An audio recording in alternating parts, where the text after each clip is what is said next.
in both their study and their visitation and involvement on the continent of Africa. Ben Yohanan is the closest carryover from the street corner teacher. And these men really do a great job of bringing public education to the public. And while policemen and other neighborhood people put it down, street orators were one of the first and basic educational systems of New York City. It moved towards not just the children, but to the adults. Yes. So Ben Yohanan is a great third baseman. He's just good at baseball and supportive staff. Second, John Henry Clark, and I'm wearing his T-shirt today because I think of him as a mentor, a friend, a scholar, and a patron. Because in leaving this world, he also left money to carry on his work. And I think a number of us who are not wealthy ought to really remember he too brought it. And his was at one time Freedom Way's editor, a great collector of other people, schooling them, helping them, criticizing them. John Henry Clark just stands out. And since I'm wearing his shirt today, I will tell you one of the lovely lines that is on the shirt. That he's a patron and a helper and a great servant of the children. John's emphasis in reaching them is just tremendous. I also want us to think about a hero, Amiri Baraka, who we just lost. Amiri, who was a fiery speaker, a great social critic, and a man of all seasons.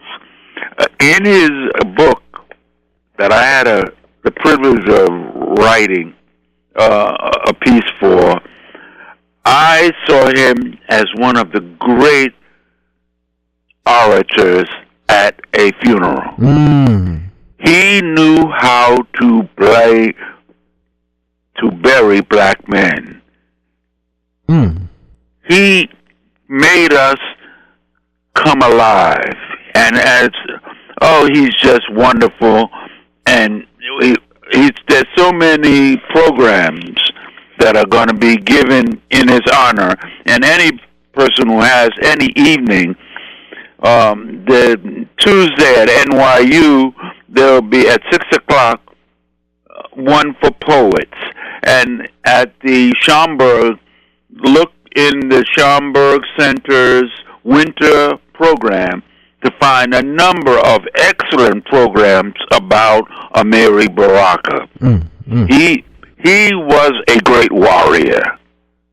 He was a great warrior. Let's go back to Dr. Ben and Dr. Clark and Amiri in that order, and specific things, specific books, specific issues or essays that we should plug into and consider for our study during the month of Black History Month and definitely beyond.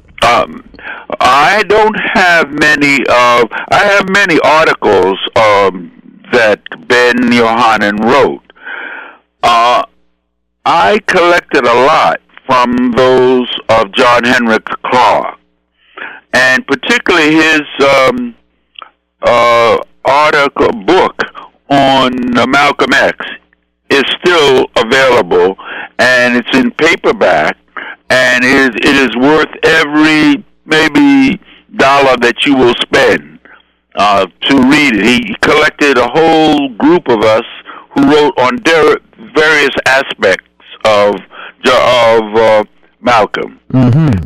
And Malcolm was a complex character, an individual, but a man of another warrior. He took it to him. And when I mean that, he did not backstep on critics of black folk. He stepped into them and landed that right hand. And that must be seen and appreciated. Okay, what I'm hearing, I'm giving you a rephrasing, is that those individuals who would step forth and attack the black community, the black character, the black woman, the black family, that's right. You could count on Malcolm to step forward and wallop them back.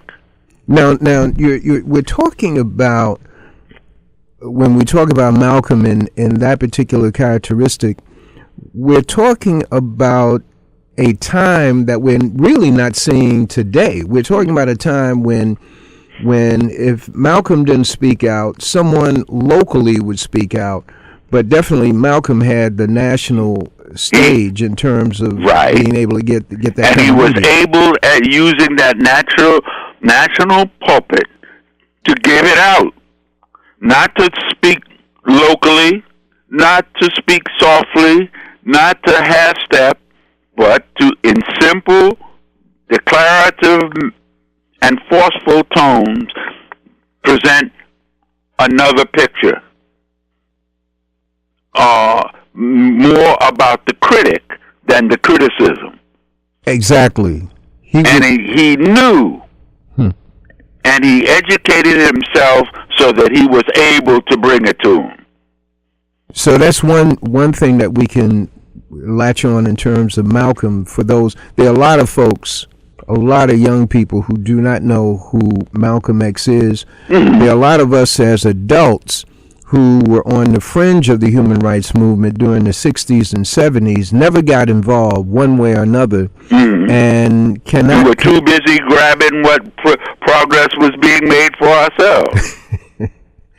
And can't pass on to their youngsters anything concrete about the notables during that era beyond what the so-called general media would say or their books would write about the notables that we know as heroes. Okay.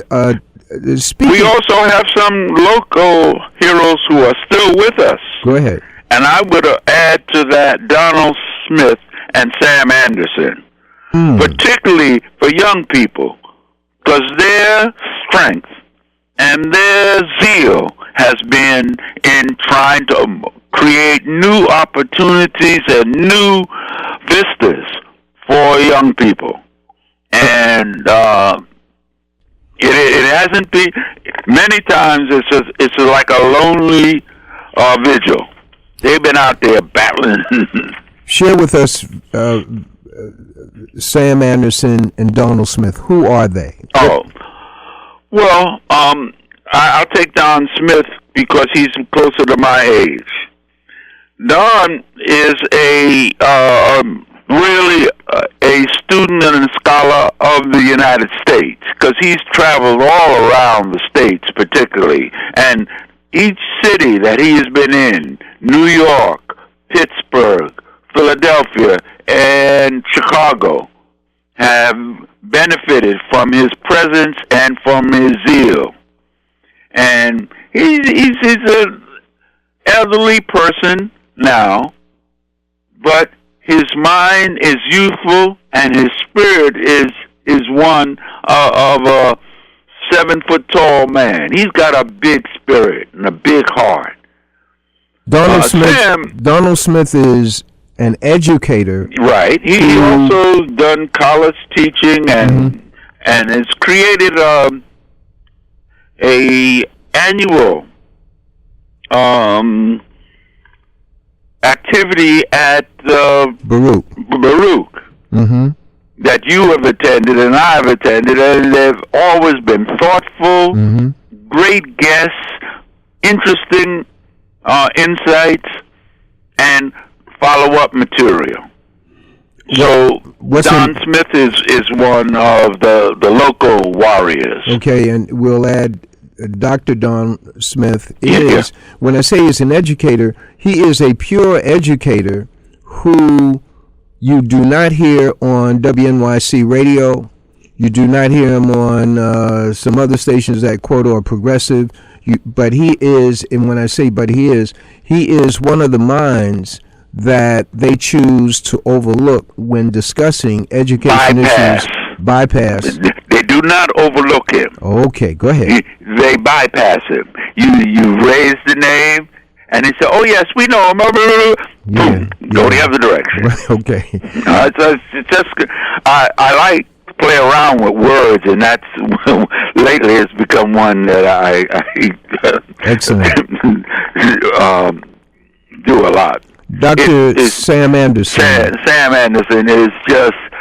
I am proud that when he came out of college, I hired him to help a program in Harlem teaching adults to be ready for civil service exams and consider working with the New York State Department of Mental Hygiene. And from there, he's made a career of 2 to 5 years working everywhere, and always when he pushes farther than the leadership, he finds himself looking for another job. But he's a courageous guy, and I admire him. I don't follow him necessarily, but I admire his just sticking to it and trying to organize he is a person who you put the words organize after his last name. And he's a master mathematician. Yes, math is his center. And yet he is, and one of his children, in fact, produces, not manufactures, but creates programming for video games. One of his sons.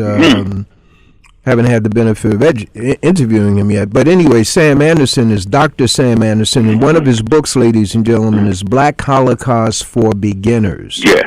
And you can find that. You have to look for it. And if you get stuck, try Ex Libris. That's a place where you'll always find, I hope we'll always find his book. And just before we go to any calls that folks want to discuss, the uniqueness of John Henry Clarke and Dr. Ben, what was your first encounter with Dr. Ben? What was your first encounter with John Henry Clarke? Oh, I remember him on the street in 3840. He was up on the ladder, and he was talking. And my brother and I stopped on 124th or 126th Street to listen. And we were rushing, trying to get home. And it was April or May, in good weather. And I can remember him pleading with people for attention to the world situation and not thinking that this won't affect black people and your home, and pleading with people to look and think. And like many of the street corner operators, he was one of the great black educators. He was an educator. That's Dr. Ben. That's Dr. Ben. And no, I should say a public educator, because he was educating his public. That's right. And I'll add to that the fact that Ted Wilson, myself, Eddie Ellis, and Leola Wilson. Yeah, well, I'm going back to the time of the 50s. Yeah. As high school students, we came into the orbit of Dr. Ben and Dr. George Simmons. And they were actually our first teachers. Yeah. In terms of a concentrated sit down and listen to them. Dr. John Henry Clark, your first encounter. I don't remember which was the first, but I do remember the times when I wrote articles for the Freedom Waves, spending time with him, long time.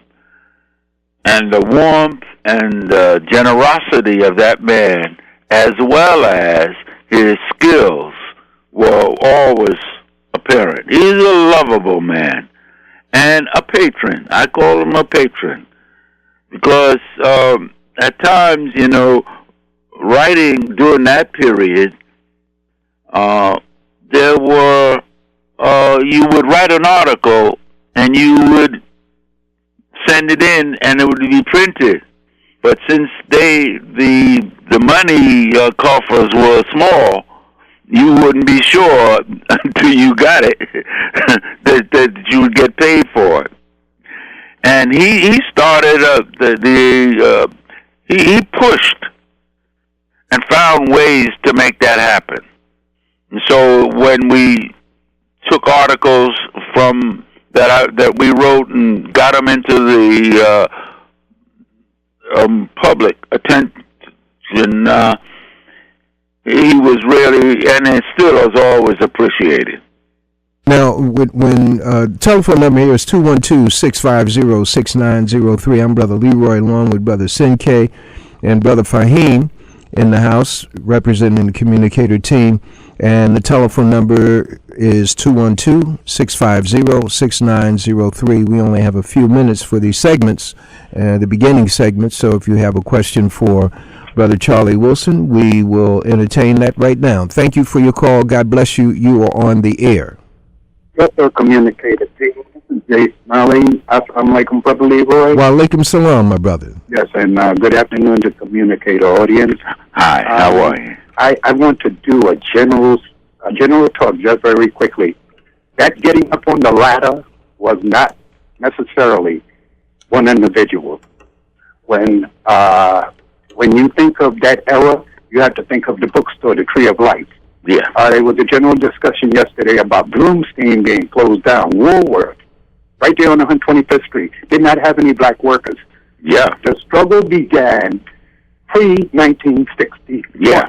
Oh, okay. I was talking about 1940 when I was. And I know that. So you're speaking of an era, and all I'm trying to do is just fast forward to maybe closer to the generation that might have some knowledge. But anyway, young people don't have the knowledge of people being out and practicing, trying to reach people that way. They only know through books or through the media. So what I'm trying to say is that during that era, Malcolm also stood on the ladder, all right? And he paraded, I guess, in different areas, I guess in a different form. But when he went to 135th Street, I don't want nobody to forget this. 5% Nation was there, all right?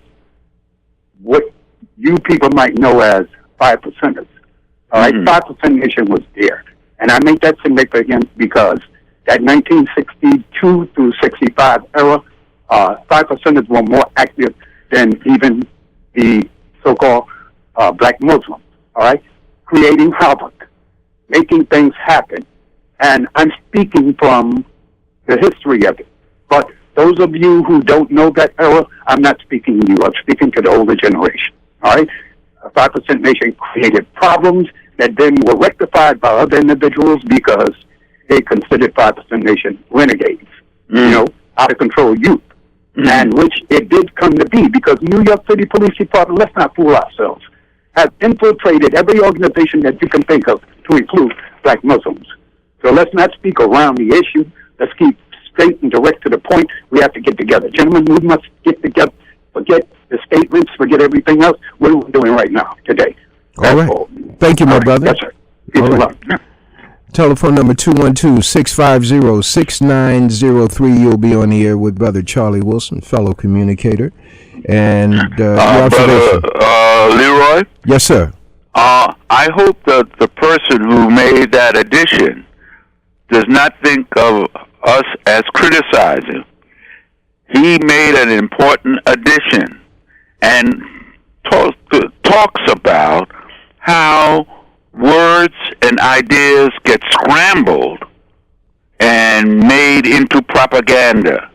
Mm-hmm. So 5%ers, 2%ers, the black this guy, were labels put on people to reduce the impact of their words, to prevent people from listening, to prevent people from mobilizing. And that's where words are important, etc. But it means that we have a tougher task to do when it comes to reaching our own people. I need you to just give that principle so that there are those of us who are listening don't miss it. There's a technique of character assassination. That's an easy term. But it's name calling, false statements, rumors, all kinds of manipulation of the dialogue. So instead of saying, well, I didn't understand you, or, gee, you added to my, I say something like, that's wrong. That, and who said that? And where'd you get that? All those accusatory kinds of ways to deal with information, as opposed to real ones where you try, hey, the guy has something to offer. What is it? Let's pull it out there and use it. Talk on how we pick up on what the media, and give an example if you can, what the writers in either sports pages or the front pages of these tabloids or even talking heads on TV, how they lay out something and we pick it up without examining and turning it over.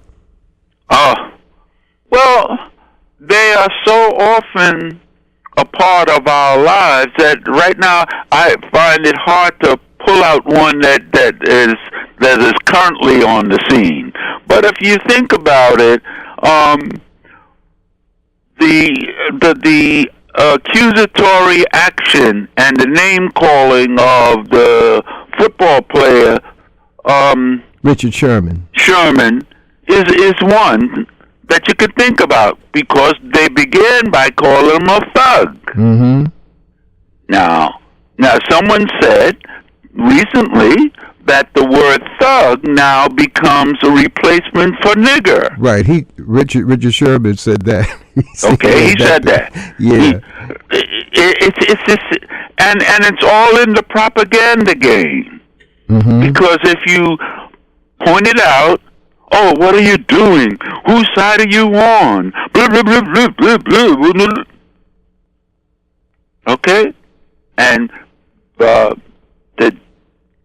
deep-centered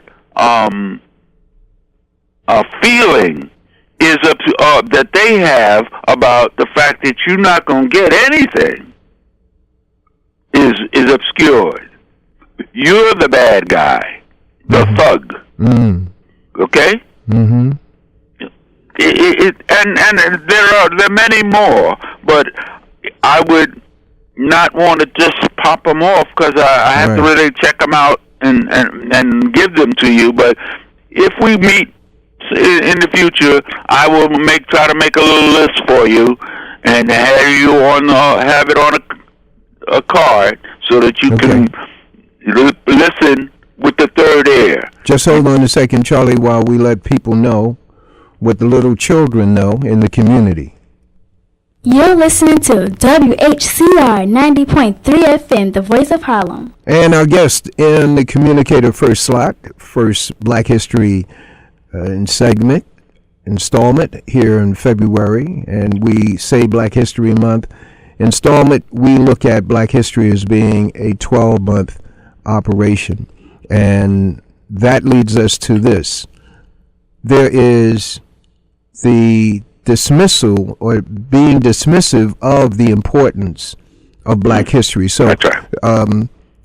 What, in fact, is the value of, quote, Black history? Can't we all live together? And you're teaching hate. A man without history is a man without a childhood. You've got it is the basic undergirding of not only who you are, but who made you. Who you, as the people say, who are your people? Who are not your people?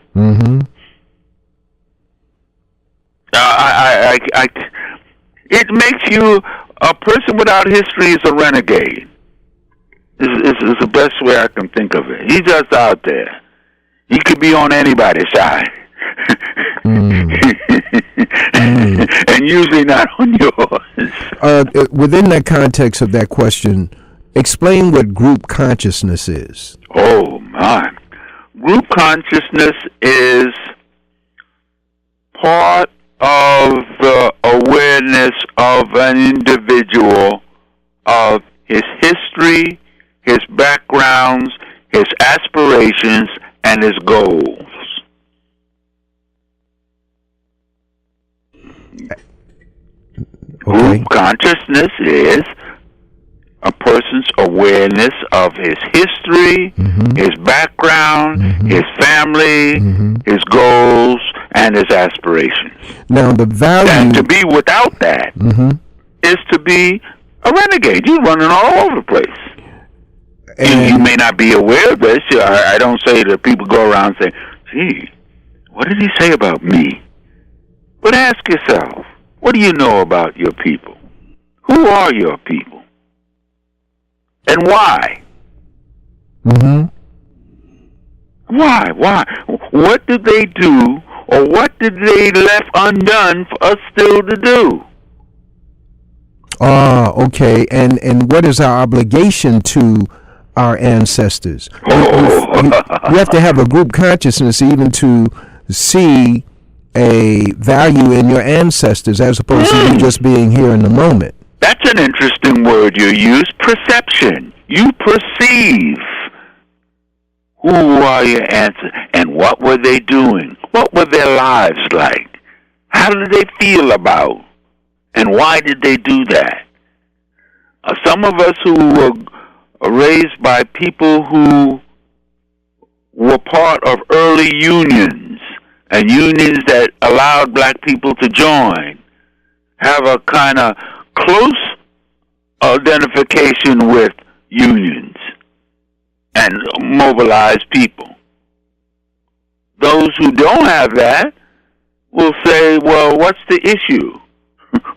Even before they look and see what team you're on, what's your uniform. And share with us your understanding of semantic tyranny. Oh man, that's the ability. Tyranny is the strength over. You are more powerful.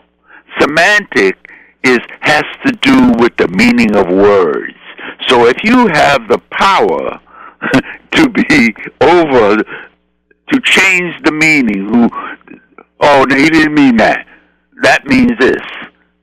And is free to use words not in terms of communication, but in terms of power over, then that's where they're semantic tyranny and all those kinds of discussions about, well, what did he mean?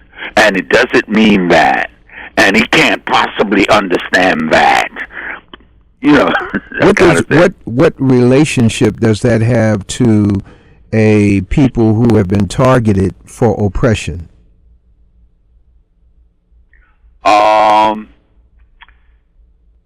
It's like having a gun and ammunition, and the person that you want to be over has nothing, has no power, have no instruments.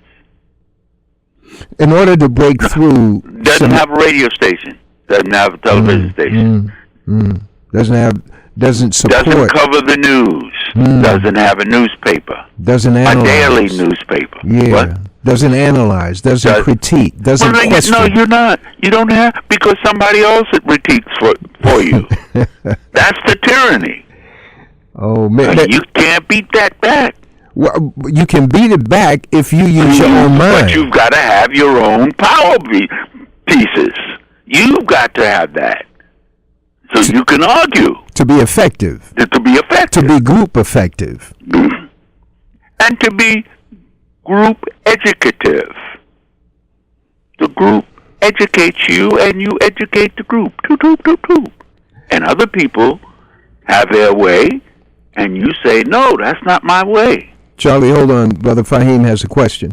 I have more like a observation and a statement. It goes back to what you were saying about being connected to your history, to your ancestors.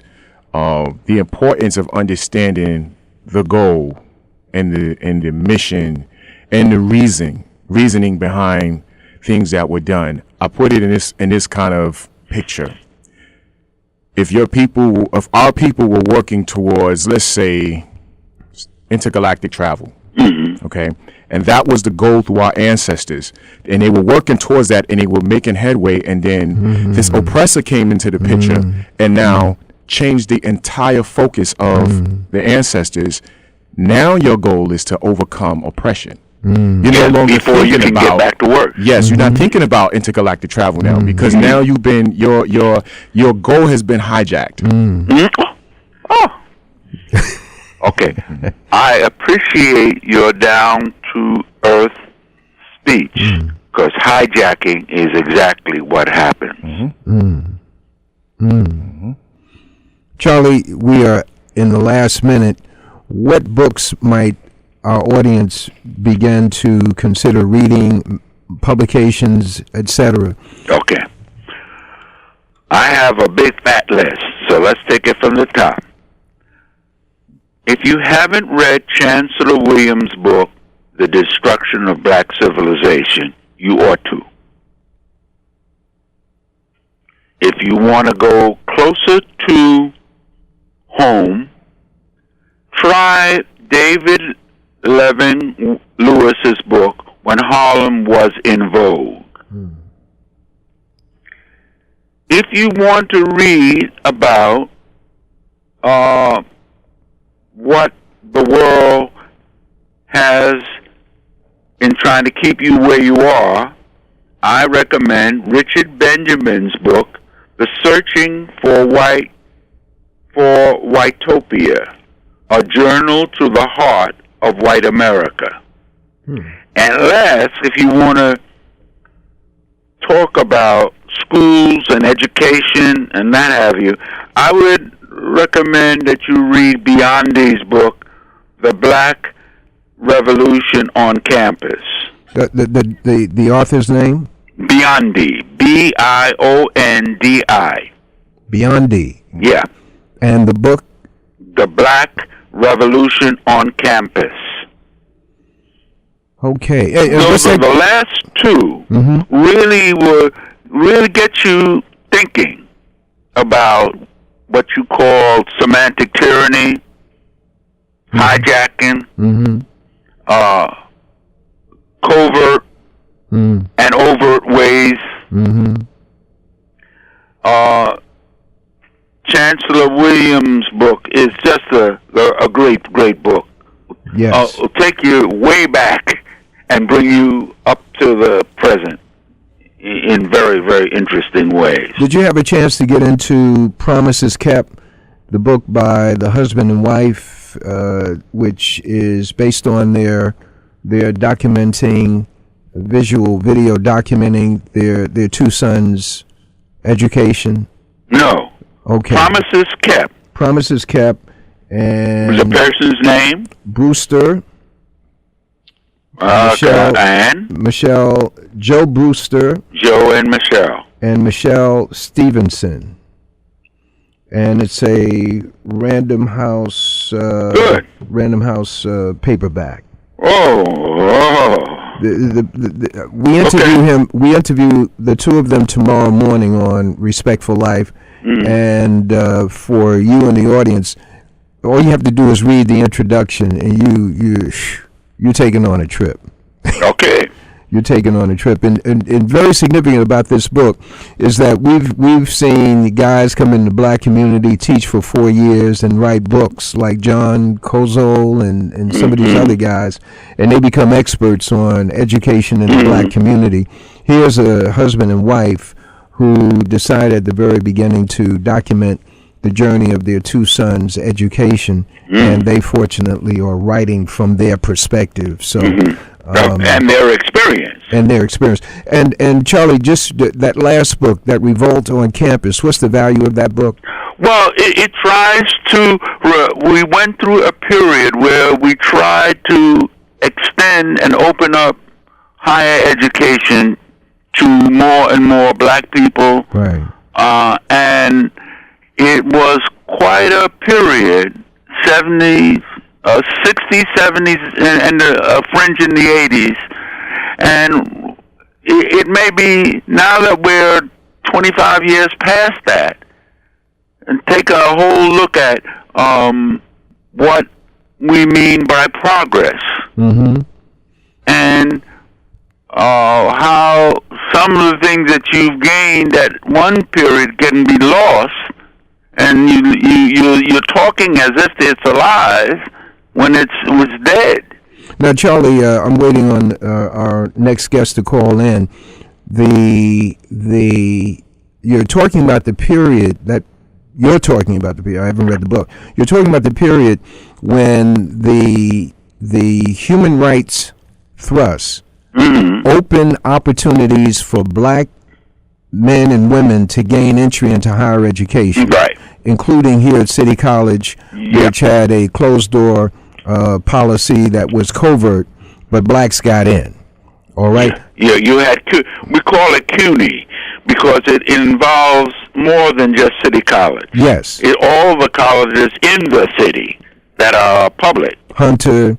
Hunter, Lehman, Baruch, Now, the thing is that we experience the gaining entry, but we have not chronicled the backlash against us coming in. And that is what we're looking at now with the higher tuitions and other blocks that happen at the very elementary school level. This lady in the last 2 chapters tends to at least try to take a look at that.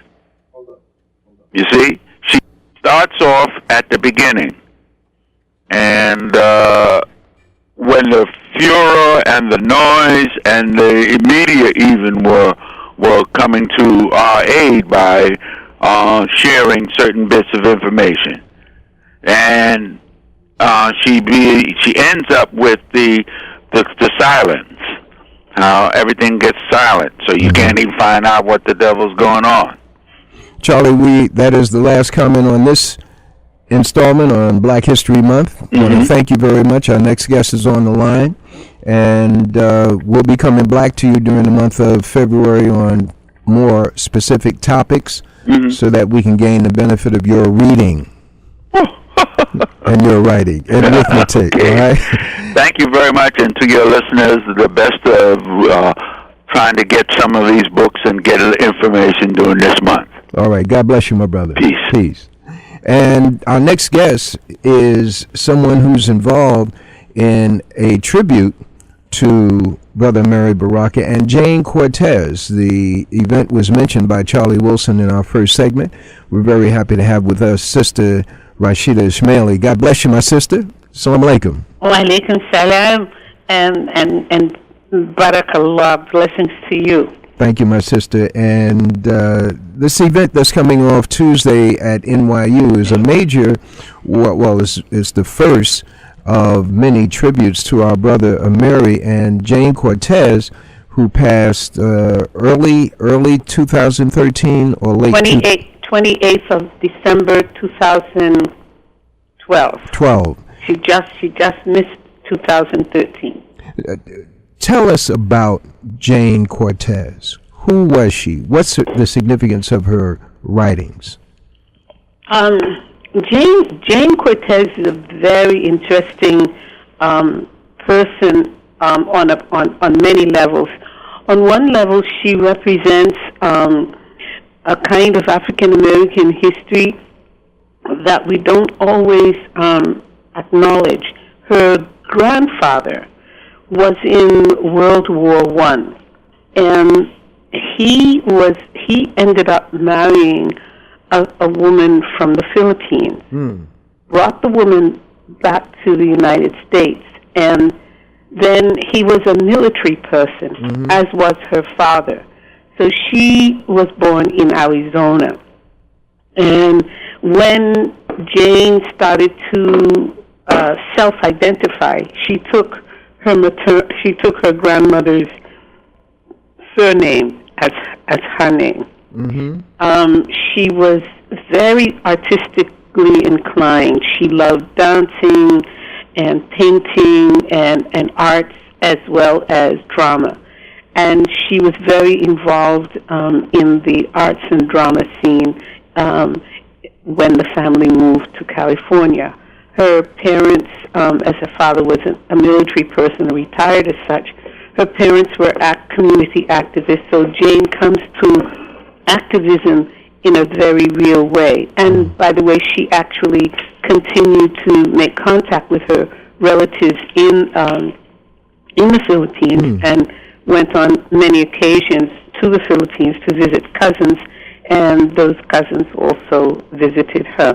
So she had a story that Brother Leroy never explored in terms of the Philippine piece. Yes, and the reason that I mention that is because the centrality of Africa and African identity in her life is absolute, and from the beginning. It didn't just happen with the so-called revolution of re-identifying. It really was there, and so you would think that it mightn't have been there because the grandfathers and the father were all military men, and we think of that as a kind of way in which one gains full citizenship and being pro-America and very patriotic. But for whatever reasons, she always had this African sensibility with her, and it was reflected early in her design of clothing, etc., and her gravitating towards those people who also had a kind of a cultural identification. She went to school and college in California and became very involved with the artist movement there and with artist circles. And within that circle was Ornette Coleman, her first husband, and with whom she has a son, Donardo. Donardo is a drummer, and he became later on her musical coordinator and advisor, and played the drums in her Fire Spitters band, and is a very fine musician in his own right. He's a drummer. I met Jane, and she also was a major person in the founding and the development of the Watts repertory movement that had both painters and artists, and we're really doing some very significant work. She was also with SNCC, so she's not kind of a Johnny-come-lately, if you will. Right. She's always been very political. She was always very political, and very conscious, and always growing. I mean, every time she got involved with an organization, she seemed to get involved with that organization because they were on the cutting edge. I sometimes question that expression, but the cutting edge of where things were and where things were going. She always seemed to be able to spot those kinds of organizations. She would go and get what she could from them, and when it was time for her to go, she would leave. But there was no acrimony. Just, it served what she needed. She got information. She grew as a result of that. I never heard her disparage any group or anybody that she had known. She just went on from there, and she was always growing. It wasn't about reinventing herself. It was always about growing, and whatever was the next moment in that development, in that growth, that's what that's the route she took. Now, where is the event Tuesday evening at NYU? Okay, the event on Tuesday is going to be at New York University, one of their sites. It's at 238 Thompson Street, and that is between West 3rd and Washington Square Park, and it's on the 5th floor. And it's at 6 o'clock. And then so finally, when Ornette starts to really gain a lot of momentum as well he should have as a fine artist musician, he comes to New York. Jane comes to New York, and eventually the marriage they decide to go their separate ways, and she then meets another artist of great significance, Mel Edwards, and they shortly get married, and that is the lasting relationship, the lasting marriage that lasted over 40 years. And up until the time of her demise. No, and he's a sculptor and of great renown. Mel Edwards. Mel Edwards, yes. And what do we pick up from her writings the value of her writings to the audience? I think what you see is a person absolutely committed as a writer. And I think that's true for both her and Amiri. First and foremost, they are writers, and that means there's a dedication and a commitment to the craft of writing, and to and responsibility, which the word author conveys to the person. So they were very committed and very clear about their role, and they didn't see their roles, either of them. They didn't see their roles as artists, particularly working with words. They didn't see that separate from the plight, any other work that anybody else would do. So if somebody was an engineer, that's what they did. Somebody was a writer, that's what they did. But Jane was also an artist. She also did visual arts as well, very fine visual arts, as a matter of fact. So I think what you take from her writing is you get a strong sense of a woman who accepts and acknowledges her own womanhood and challenges other women, not necessarily in a confrontational way, although sometimes she could be. She challenges them to also rise to the task of being a full-fledged woman and recognize the capabilities that they have. No matter whatever it was, however limited it was, you had some capabilities, and it was your responsibility to use that and to use it in the service of yourself and your people. That I think is a major thing we take away from there. And she was a Pan-Africanist. That was the thing that I think drew me to her. She was such a Pan-Africanist, and Pan-Africanist means what?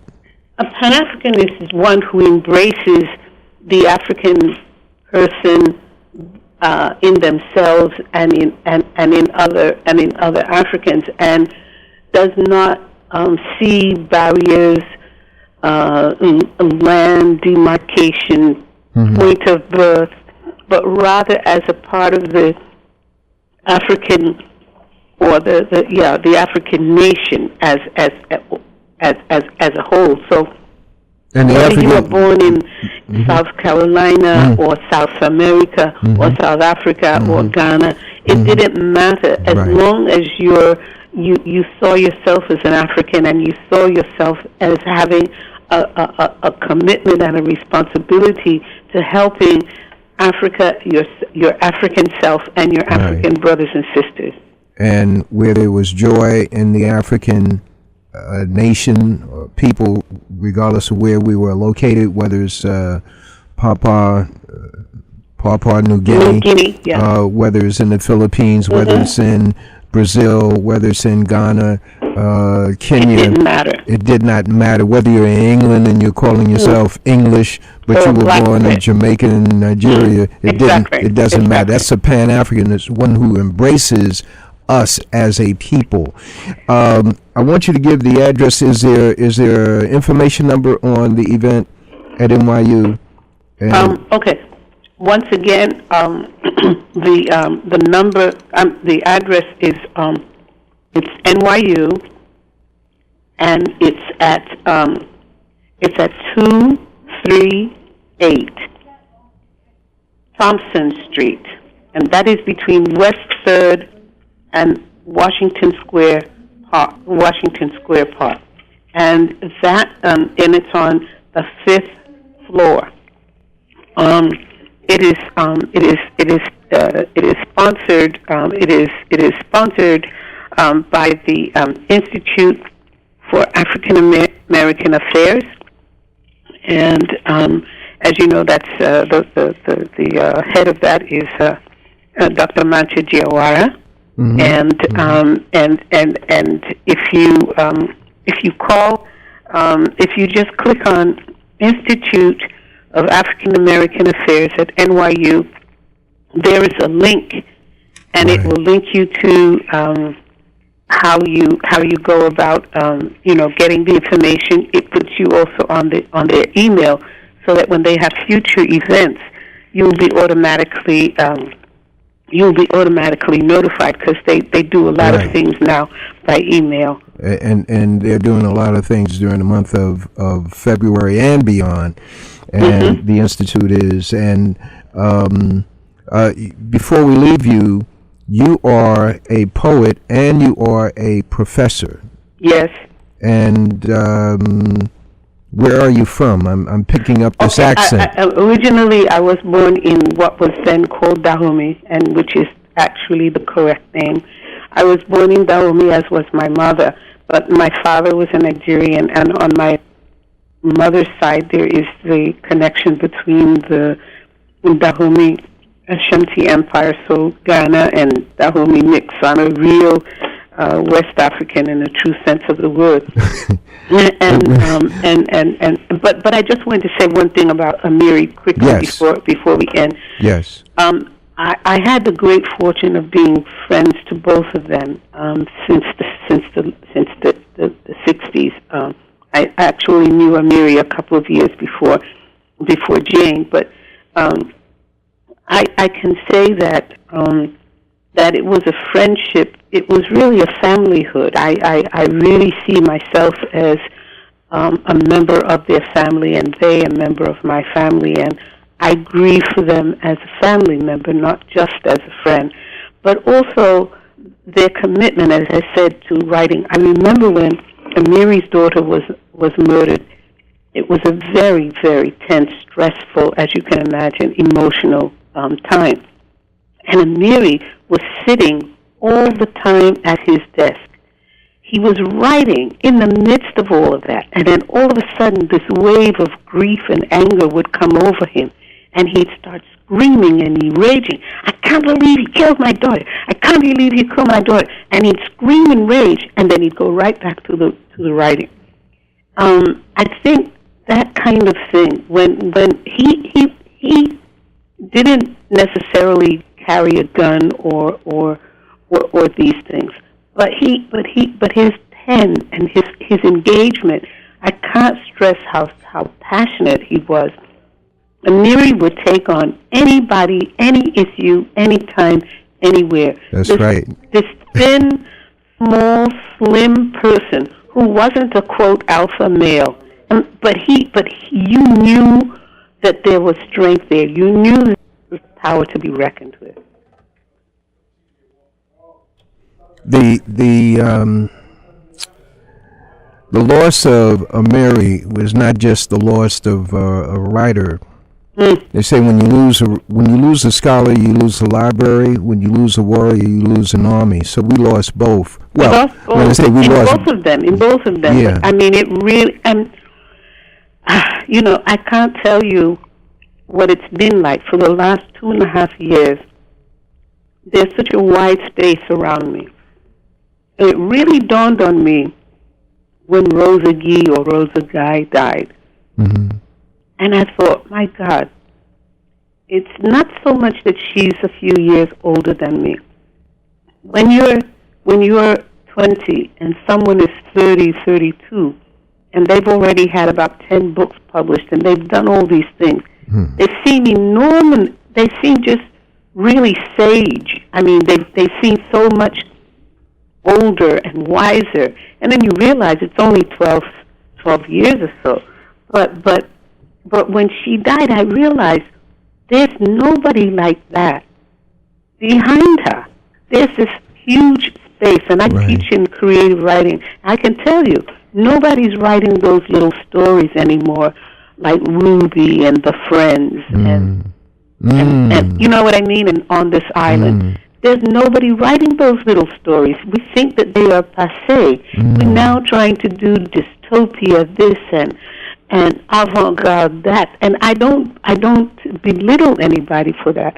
I'm just saying that sometimes, as Langston Hughes says, whose birthday was yesterday, happy birthday, that we should just be simple, as Langston Hughes said. You know, sometimes simplicity is the most profound, and we forget that. Sister Rashidi, we are at the end of this installment with you. We will have you back up in here in February to talk about some of the issues that you are very familiar with, creative writing, the vacuums that exist, and the role of the intelligent black woman. Now, the intelligent black woman for me is no different than Shaquita, Rashida, any other sister out there. It's the mindset. Right. That's right. And I'm so glad you said that. They have to be told, and they have to be appreciated that they are brilliant. Yes. So we're going to do that in a segment coming up very black soon. And I hope to see everybody, as many people as possible, on Tuesday, February 4th, 6 p.m. at NYU, 238 Thompson Street. Thank you so much, my brother. And God bless you. Assalamu alaikum. Wa alaikum salam. Ladies and gentlemen, we have one of the hardest working brothers in the law profession with us today. And when we catch him, he just drops knowledge and information. Without further ado, we're very happy to welcome to Harlem Community Radio once again, Brother Attorney Alton Maddox. God bless you, my brother. Thank you for the invitation, Brother Leroy. And just like to say that I enjoyed the last 90 seconds of what I just heard, and I suppose we could even do a program on those 90 seconds. Yeah. See, all you need is a thread, brother. You weave the whole fabric behind that. and you the one to teach us how to take a thread and unravel something. Well, that's very important, and I really enjoyed the last 90 seconds, and the light bulb just went all over the place in terms of what I heard and things that could really be explored. Excellent. Just the issue that was arisen from that discussion. Now, for the audience, I'm talking to the audience. I get these emails from Attorney Alton Maddox, and anyone out there who wants to get on that list, you just get on the list. But if you're not on the list, you can always connect with me at LeroyBTM@MSN.com. LeroyBTM@MSN.com, and I'll forward you the emails, and then you get on the list from there. But we get this email from Attorney Alton Maddox, and the headline says, "If Avanti was white." I'm saying, all right, I got to read this. So I'm not going to go into anything further than the headline. If Avanti was white, then what, Attorney Alton Maddox?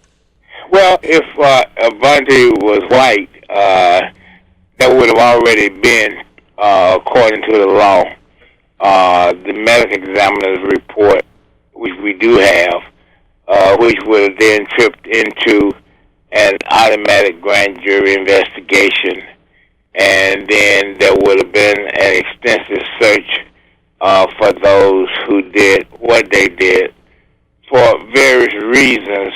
One is that it would put black parents in a real alarm state because the Board of Education obviously must only have an obligation of ordinary care and does not treat our children as though there is strict liability, in which there would be many other added precautionary measures, and then there would have been black elected officials who would have drafted legislation which would have made Avante's law, the one that proposed by Senator Charles Schumer, as a kindergarten operation. And then there would have been arrests and certainly prosecutions in all of this. And so the thing that disturbed me is that this particular death takes us back to Emmett Till and how we got alarmed at what happened to Emmett Till, but also how we fail to forget how the machinery of the criminal justice system is invoked to bring those who have perpetrated these crimes to, quote, justice. And so when I didn't see any of that happening from any sector, from the judiciary, from the executive branch, from the judicial system, it just alarmed me that here we go again. And then when you pick up a magazine, as I just did recently, I'm sure that you've been reading on the internet, how body parts has become a big business in this country. And there's a lot of money to be made just by acquiring these body parts. You can really think of no better place than the school system for that market to really thrive. And so, I just didn't see anything that would counter those people snatching bodies. I mean, and it seemed like it would be important to us because that's how we got here, because they were snatching bodies in Africa, and for us not to be able to connect the dots from all of that, really just disturbed me to no end, and I've just really, felt like, this is one of the major issues that we really need to be concerned about as a community. Attorney Alton Maddox, please give us the indicators that that created a blip on your radar that made you say, wait a minute, let me take a look at this, and including in that the medical examiner report, which the way it was written in the paper that I saw, that the autopsy had not been completed yet. So give us the indicators and what you understand thus far of his body being found. Well, one, let me say this, I have made a big investment in trying to stop racial violence, and so I put a lot of money into that. And I've been, involved in several cases in which we really were able to push the system up against the wall. So when you make an investment in a matter, it's like putting money on the stock market. You gonna pick up the paper every day, read the Wall Street Journal, and see how your stock is doing. And so, that's the way it is with me with issues of racial violence and of sexual abuse. I mean, because I put so much in it, I want to see how it's doing right now. And how it's doing is a result of how the laws are being enforced to deter other people from engaging in that kind of conduct. And I know that over the years, just based on my experience, what I have found is that whenever the system does not operate automatically, to impanel a grand jury, more than likely the suspect is white and the victim is black. I mean, that's just sort of automatic. I mean, in any case you look at, you'll find that, I mean, in recent times, our people have been in a situation where they had people out there like me who are actually fighting issues, so maybe in many instances they were not even thinking about all of the details. But I was certainly keeping a record of those details as an encounter would take a record of financial activity. And so, in that regard, when I didn't see that, and given the fact that this was a child, given the fact that we're talking about something being reminiscent of Emmett Till, going back to look at Michael Stewart and how we had to fight, like mad just to get a grand jury and panel in Michael Stewart. And before we got the jury and panel in Michael Stewart, Elliot Gross had, come up with this fictitious medical examiner report, indicating that it was just cardiac arrest, and that was it. And so he was obviously making an effort to to make sure that there will be no grand jury investigation because death is classified under what is called the NASH system, NASH. That means natural, accidental, suicidal, and homicidal. And so if the medical examiner can avoid homicidal, then there will be no grand jury need for a grand jury investigation.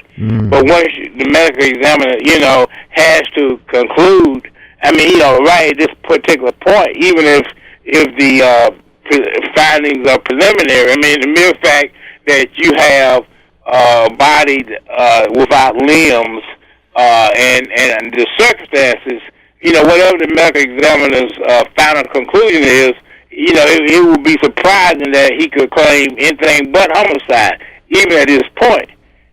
So given the fact that, people may not want to necessarily say this is a homicide and all of that, the facts are very clear. It's like a duck. If it walks like a duck and talks like a duck and quacks like a duck, it is a duck. I mean, so, these are situations. So when you don't see those kind of natural conclusions arise, then you have to really conclude that this is one of those classic cover-ups, and we cannot afford in a public school system to have our children compelled to go to school under compulsory education laws, and then when they get there, people at liberty do whatever they want to with them, and they can be immunized, by that kind of conduct. So, this should really be a real concern of black parents or whoever they are, and what children that may be subjected to those kinds of situations. So that's part of what my real interest is here in this case, as it should be the interest of any black person, because our future depends upon our children. I mean, that's our legacy. They're our assets, and we can't defend them. I mean, we're not even worth the conversation. The medical examiner report. What of that is understood by you that would raise a flag? Well, what is really understood by me is that which would raise a flag is the fact that I don't think that anything has been officially labeled as definitive. And so, obviously, when there's some reluctance to label something as definitive, it's clear example that people are dragging their feet on something that is very obvious. I mean, we are basically splitting hairs here because obviously Avante died at the hands of somebody else, and that clearly is homicide. Now, Attorney Alton Maddox is our guest online. Attorney Alton Maddox, when the discovery is made, the news reports that parts of his body, of this young person's body, quote, it may be, at that time, it may be Avante, but they were parts of the body. In other words, they were parts. I mean, right. Sure. There are bodies that surface in the river, according to news reports that I've seen, that are whole and intact. Could be male, female, and they just surface. But in his case, there are parts to a whole. Right. And play that out, because that was a red flag for me, but I couldn't understand it. So I'm saying, all right, so they got a body part. And is this normal based on your experience in the law profession, that bodies out there in a river would come in parts as opposed to a whole?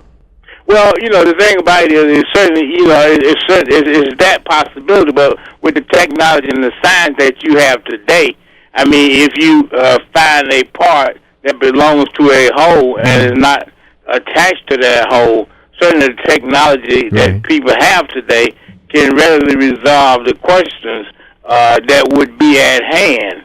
And I think that basically anytime that anybody lose certain parts and they're missing, all of the circumstances are such that it would not be argued that a medical examiner is premature in labeling the death as a homicide. What happens now in terms of the family is suing his demise is basically under the heading of, quote, an accident. That's not their words, that's mine. In other words, things just happen. Now, when somewhere in the storyline, not when his body was it was somewhere in the storyline that I did not see earlier when he was missing, and that is that he was seen running from a dog in some park. And I'm saying, well, how can the child be running from a dog? Wouldn't somebody call and say, I don't know. I'm not putting that into the realm of being suspicious. I'm putting that into the realm of where you hear these stories where people say, well, I heard them arguing up there, and then I heard two booms, but I ain't hear nothing anymore, so I just went on to sleep. This mass dumbness. Right. But well, see, this goes back to the point that we were talking about here, and that is that the way to resolve these disputes is through a grand jury investigation. And why hasn't that commenced? So, if there are questions to be answered, the only way that you can answer those questions is to convene a grand jury. See, the police department does not have the obligation to investigate crime. That's not their function. I mean, a lot of people think it is, but it's not. The only only body that can investigate a crime is a grand jury. And so if you have different questions that needs to be answered, then the way that those questions are answered is by impounding a grand jury to start the investigation. That's only the official way that it can be done. That is a process in this country. So it's not really a matter of the police department going out trying to put all this together, because at the end of the day, if Brother Leroy is the prosecutor in this case, and he has all these different questions to be answered, the way that Brother Leroy will have those questions answered is to impanel a grand jury. And certainly there's enough evidence here to actually do that. I mean, that's the question, is why hasn't a grand jury been impaneled? Even just from quote, a political standpoint, if Avanti was white, just from a political standpoint, there is the probability that there would be a grand jury just in terms of sorting out questions. Right. Now, telephone number here is 212-650-6903. We only have a few more minutes with Attorney Alton Maddox. You can ask questions on the matter that we're discussing or something that may be on your mind. Please do not get into statements, proclamations, Declaration of Independence, and I ate a peanut butter 2 years ago and I just got gas from it today. We don't need that. Telephone number 212-650-6903. What else are we looking at on the home scene? And well, the other thing, and this is why this is important. There are still issues, and the Board of Education should be interested in this because it may become a part of civil litigation, and that is that the Board of Education or the Department of Education exercise the degree of care that was necessary for the care of these children, and if they did not, what degree of care did they exercise, and what can be done to improve on it in terms of legislation. And see, that's the other part about having a grand jury, because a grand jury can also issue grand jury reports. And so, as a result of those reports, they can go to the legislature and say, look, this is what we recommend for the safety of our children. Now, the thing that Schumer picked up, the Avante law, where, you can basically have some tracking device, is really a red herring, because that's not really what is necessary to protect our children. What's necessary to protect our children is some law where there are people who are obligated to care for them will actually care for them. And if they don't care for them, then what really happened? And that's what is happening now, is that there's no grand jury action, there's no grand jury investigation, and there's not even the possibility of a grand jury report, and there's certainly not the possibility of any legislation as a result of a grand jury. Telephone number 212-650-6903. You'll be on the air with Attorney Alton Maddox here in Harlem, USA. Harlem Community Radio. This is WHCR. Thank you for your call. You're on the air. God bless you. Yes, greetings. What about the fact that they said he had on all of his clothes except his underwear that had been changed? His shoes, shirt, everything else he was wearing, but he had left in. But his underwear had been changed. I heard that report. And again, as we were saying, excellent question to raise, but it's the function of a grand jury to resolve those inconsistencies.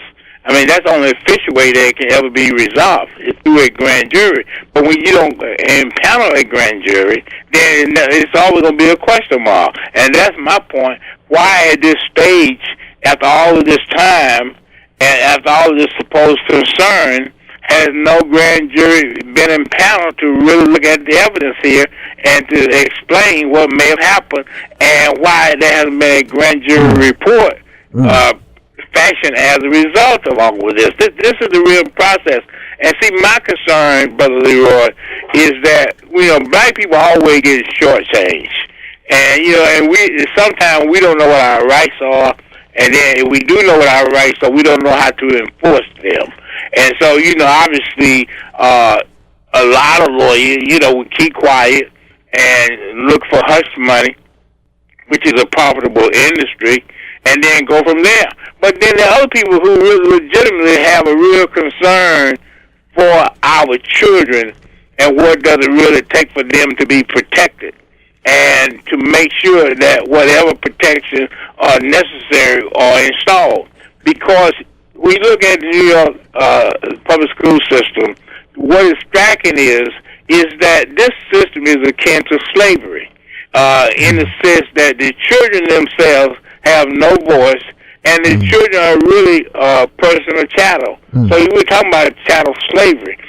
To boot, there's no guardians here other than the mayor of the city of New York, because the parents have been disenfranchised, and they have no political voice in how their children are being educated or otherwise. So, there's a lot of reasons why we should be making some noise, because the system has actually marginalized us and made us into a situation where we have nothing to do with the protection of our children. Hold on. God bless you. Hi. Thank you for your call. Hi. Attorney Maddox, did you hear something on the news? I'm more than certain I heard it, but they had said something about if they passed this law that they were going to use these, what do you call those things? Those Chips. And put them into all autistic children? Well, I know that Schumer is proposing something that might end up being a chip in a child. I mean, I know that, but then the question becomes, why do we have to go to a put a chip in a child when we just do other ways of caring for our children. I mean, other than putting a chip in them. Mm-hmm. And you know, and see, you got to understand, Brother Leroy, with me, you know, for 20 years we ran the Freedom Street Boys and Girls. Yes. And so I was the custodian of thousands of children. That if any of those children ever been sexually abused or if there had been any crime perpetrated against any of them, I would have had to pay for that. Exactly. All right, so, you know, that's my real concern. You know, I mean, there was never a rape of any of our children. There was never murder of those children. And these were all volunteers at UAM that were providing care for them.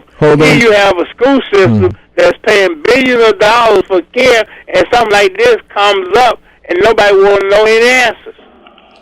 The silence of the lambs. God bless you. You are on the air with Attorney Alton Maddox. Yeah, thank you. Good New Year to both. God bless you. Thank you. Oh gosh, you know, I'm kind of torn in between because I wore both shoes, meaning I worked for the board at one time for 13 years as a paraprofessional, and especially with special ed kids, as well as school safety for 10 years. So I see both sides of the coin. My question is this: why hasn't the para who was assigned to that child, or was there a para ever assigned to that child in the first place? That child should have never been out on his own for him to actually be able to run out of the classroom and worse, out of the building. No, okay. And I can agree with you, and that's why, you know, I'm saying again, I can't understand why all of these questions are being raised and we're getting absolutely no answers. And the only body that can answer these questions is a grand jury, and nobody wants to impanel one. Hold on. God bless you. You're on the air with Attorney Alton Maddox. Oh, yeah, thank you for letting me talk to Brother Maddox. Maddox, what is the culpability of the school security guard? Because Bloomberg claimed that he saw the videotape and that the guard was not culpable. What is the culpability of that? Who's to say that the murderer is still not running around and for them to put chips in your children, and now they can have access to your children because they got chips in them? I'll listen to that over here. Right, and the answer would be obviously Bloomberg, regardless of what he claims he might be, he is not a grand jury. He does not have investigatory powers to determine what really happened to this child. And what we're saying is that I can't see how we can continue to send children to a school when there are all kinds of questions that are being raised. And, and the report just came out the other day that more than 10% of all children that go to school are being sexually abused. Wow. That's another alarming red flag is right there in our face. And I don't know how in the world we can sit here and be quiet when we have children that are actually being abused in school by sexual perverts or worse, white supremacists. And Attorney Alton Maddox. Yes. Waiting on our next guest to connect with us. What are some readings or what are some events that we need to be conscious of so that we can continue and be benefiting from your insights?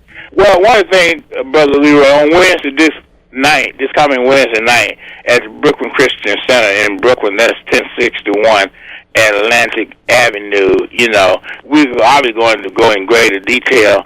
Obviously going to begin to propose draft legislation that is appropriate in this regard. One thing that we try to do is to really develop a political education of our people, because it's really very low. In terms of what the vote really means. We can go in a polling booth and vote, but we don't have the political education and political sophistication that is necessary at this point to make that vote meaningful. And so, obviously, we're going to really get into that, because we should have a political agenda that has already been written and should be submitted in January of a year for the legislature to deal with. That's the reason why they have the state of the state message, is because as soon as after the state of state message, you're supposed to draft legislation. You're supposed to draft an agenda that should be submitted to the legislative body, and none of that has been done. You know, I've been working with people that sit up and act like, you know, January doesn't mean anything or February doesn't mean anything. It's the starting line. I mean, it's, you know, we're in the caboose of politics. You know, I mean, in other words, we're riding at the tail end. We all get active in politics in November. I mean, that's the tail end of politics. Whereas white people get involved in politics in January. You can't beat people who start in January and you only starting in November. You can't win a race like that. So Wednesday night. Yes, at 1061 Atlantic Avenue in Brooklyn. That's the Brooklyn Christian Center, and the telephone number for United African Movement is 718-834-9034. 718-834-9034. And I would certainly be there the first part to really give our people some real understanding of what has to be done politically as well as judicially in terms of dealing with the protection of our children. Just hold on a second while we let folks know where we are. You're listening to Whcr 90.3 FM, The Voice of Harlem. And today is our first Black History installment. We've had a number of guests on, including Attorney Alton Maddox, and the question before our next guest comes on, the question is your observations of the new mayor's cabinet and its complexion and the complexion of the ruling, the visual rulingship of New York City right now. What do we see? What are we seeing? Well, what we're seeing there now is the fact that black people alone, forget about the Asians, forget about the whites, our vote alone would have put de Blasio in office. Our vote alone. He didn't need not a white person to vote for him. He didn't need for a single Latino to vote for him.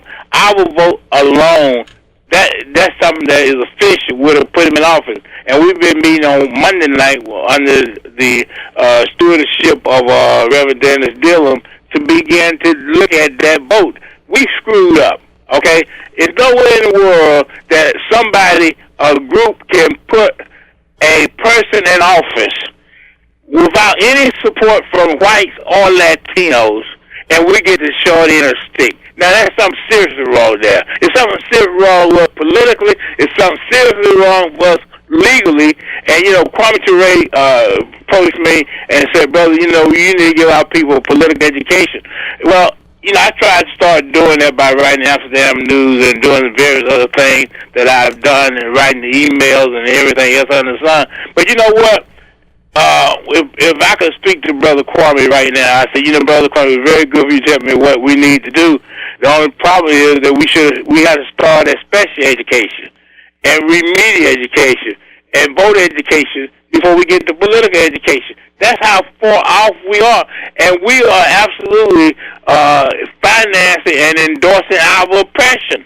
The vote is dangerous if you don't know what the heck you do with it. And that's what has happened to us. That's why our situation is even worse than it ever been, because we are financing and endorsing our own oppression. And that's what the vote does. And that's what Lyndon Johnson saw as what he wanted back in the 60s, because Lyndon Johnson was a redneck from Texas who never had any respect for black people, and he realized that the best way for black people to do themselves in is to pass the Civil Rights Act of 1964 and the Voting Rights Act of 1965, where they can finance and endorse their oppression. Those two pieces of legislation have been extremely dangerous to the well-being of black people. So when you look at the complexion of this man's cabinet, what are we seeing? Well, what we're seeing is that my white minority rule at our expense. That's what we're seeing. We were the ones who put him in, and he came right back and slapped us in the face, starting with William Bratton and this stop and frisk rule. Let me say one thing about that so people understand. Stop and frisk is still on the books in New York. This man has done nothing but create a con job, because you see, stop and frisk is still part of penal law Section 14050. It has never been declared unconstitutional. No public interest law firm, including the Center for Constitutional Rights and the ACLU, have sought to go into court to declare it unconstitutional. What they have done is made cosmetic changes to stop and frisk. It is still the rule of law. It is still happening to us, and this man has run a major con job on us. And it's unfortunate that I may have to be the only voice in this city that will say that. You know, and I don't have no problem with that. We took out Amsterdam News and advertisement to try to warn our people, to leave this man alone. He was a trickster. And, you know, we still went out and put him in office in big numbers. He asked for a political landslide. We gave him political hurricane. This is where we are. This thing, what has happened to us, is worse than Hurricane Sandy. And no more than a couple of years ago, or in recent history, we were led to believe that numbers of us in the city council should be able to get a black person as a city council speaker. Now, when this bad boy just came off, is that you gotta have some trading chips. You gotta have this, that, and the other. In that regards, we have been sold a bill of goods. In other words, I don't know. I'm not down the city council up until this particular scenario that just took place, which brought things into the open as to how they really have been working what he has done is express his hatred for us. You know, I mean, look, Thomas Jefferson had Sally Hemings. But when he died, he didn't leave Sally Hemings one thing, you know. So let's not get caught up in jungle fever, all right? You know, somebody marrying somebody black, so they got to be all right. That is very simple logic, and it's too simple. Nobody will agree with something like that. They're totally crazy, insane, and have no knowledge of reasoning at all. You know what I mean? People like that reason like that have no business being anywhere, because, you know, we're talking about history and we're talking about philosophy here. And that is what is important, history and philosophy. And when white people deal, that's what they deal from, history and philosophy. Black people have no knowledge of their history, and they do not have a philosophy. And so that's where our problem starts, and that's where it ends. I mean, today, later on today, most whites going to be rooting for Peyton Manning. They're going to be rooting for Peyton Manning based on philosophy and history, because you know the time when they let a black quarterback be on a team, and so now you got a black quarterback there. You got all the white folks are rooting for them. You got even Negro rooting for Peyton Manning, because they don't have no idea that the white man only deal with history and philosophy. He don't deviate from that. And so, you know, I was listening to the news last night. They had this black anchor on, and they had these white folks on. They were all in agreement that they were hoping that Peyton Manning won. And this woman had no idea the fact that she was buying into white supremacy, and she was buying into history. And because we don't know those things, you know, this is where our problem is. You know, I say this all along. It's four things, acronym that black guys deal with. That's HELP. That's history, ethics, logic, and philosophy. All right, that's where it starts and that's where it ends. And when you go to law school, unfortunately, they don't teach none of that to black lawyers. They just let them go out there and try cases without any knowledge of philosophy, without any knowledge of history, without any knowledge of logic. They just, the only concern that they have is ethics, and that's only to make sure they get you out of there if you violate some ethical rule. I mean, so, you know, it's a sad commentary where we are, and as I said, really, people who really need a real education, as long as we can try to give it to you, I don't care whether we're in Brooklyn, Queens, Staten Island, wherever we are, you ought to be on some iron horse trying to get there to get some real knowledge. Brother Attorney Maddox, the guest has not connected with us yet. So this thing about the football player. Right. You see all these highlights that they're playing, but you don't see the greatest comeback win in the history of the the Super Bowl. Right. And that is Doug Williams. Doug Williams. When he scored all them touchdowns. Right, absolutely. All those touchdowns within something like 15 or 20 minutes. Absolutely. And he went nuts. I can remember sitting there with one of my sons. I said, "Whoa, look at this!" I said, "Well, he gonna do this now." I started prophesying, and there is so many of us who do not know that they didn't allow black coaches, black quarterbacks, absolutely not, middle linebackers, in college or in professional ranks. Not just professional. They didn't allow them in college either. I mean, the first black quarterback I ever saw was about 1962, and that was a quarterback by the name of Sandy Stevens, who was a quarterback for the University of Minnesota Gophers. That's the first time I ever saw a black quarterback. That was 50-something years ago. And they tried to do everything they could to stop blacks from really dealing with that. And even Doug Williams, were able to do fantastic things, and they still were not energetic about replacing Doug Williams. Because that's a position where they've always argued the only person that can play their quarterback position is somebody who would think. And therefore, Negroes cannot think. Right. So therefore, they can't play quarterback. Another thing that just came to mind is that the Super Bowl winner used to be on the front of the box of Wheaties. Right. The Super Bowl winner. Right. The guy that was the quarterback or the outstanding player wound up on the front box of Wheaties. Wheaties, right. When Doug Williams won, they were in a quandary.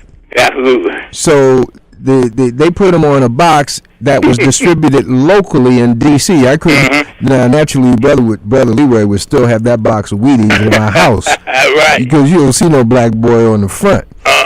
But that was, people don't know that when you talk to them, Alton, you're a radical, you're a hater, and this is kumbaya. Didn't you see me on what do you call those TV things, reality show? Didn't you see me with my non-black girlfriend? Right. Didn't you see me on Scandal? I know I took the place of Monica Lewinsky, but I'm making, and black women look at this thing not all black women, many black women. I put that in there because I don't need no haters out there on me. They be hating on, that Negro said it. I heard them.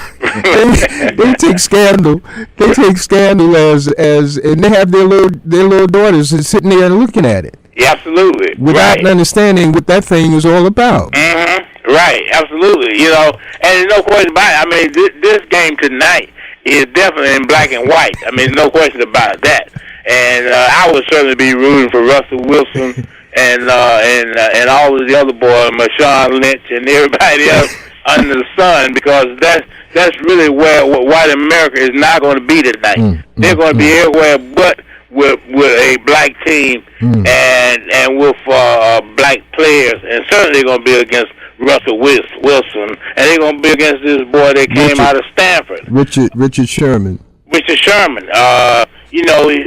Academic 3.9 out of Stanford, and when they went after him, they obviously had not checked his credentials out. That's right. And when they realized that he was 3.9, they thought he was just some black jock. Yeah. They had no idea that this man was only 1/10 of a point, or having a perfect grade point average. What told me that this young man is very bright and guided by some good advisors. Right. Was when they put the mic to him after the game. He dropped the information, the insight on thug being a code word for nigger. And he had intelligent dialogue. Right. They ran for cover, brother. They ran, they ran for cover. And the Final Call newspaper has him on the front. Okay. And they interview Walter Fields. We've heard him sometimes on Open Line. They interviewed Danny Buggs. They interviewed Professor Ben Carrington. They interviewed Dr. Ray Winbush. They interviewed Dr. Jared Bell. They interviewed Francis Cress Welsing, and got their insight on they went into analyzing the white lash against this brother. Right. And I was saying in my little 2 cents to some people, I said, now when have non-blacks jumped to the defense of a black guy against another black guy? I remember that from what's the brother, Muhammad Ali. Yeah. All right. But I said the boy was too confident. He was too affirmative. Absolutely. In making his statement. And those were my indicators. Now I'm looking at the final call. The final call is the only black paper that's come out with a discussion that analyzes the white backlash against the brother. You're not going to find that in the Post. All right. You're not going to find it in the Daily News. You're not going to find it in copycat reporting. Copycat reporting is black writers and black sportcasters who say the same thing the other people say. But that's the final call, and it says, stay in your place. Now, you experienced that in your coming up. Oh, yeah.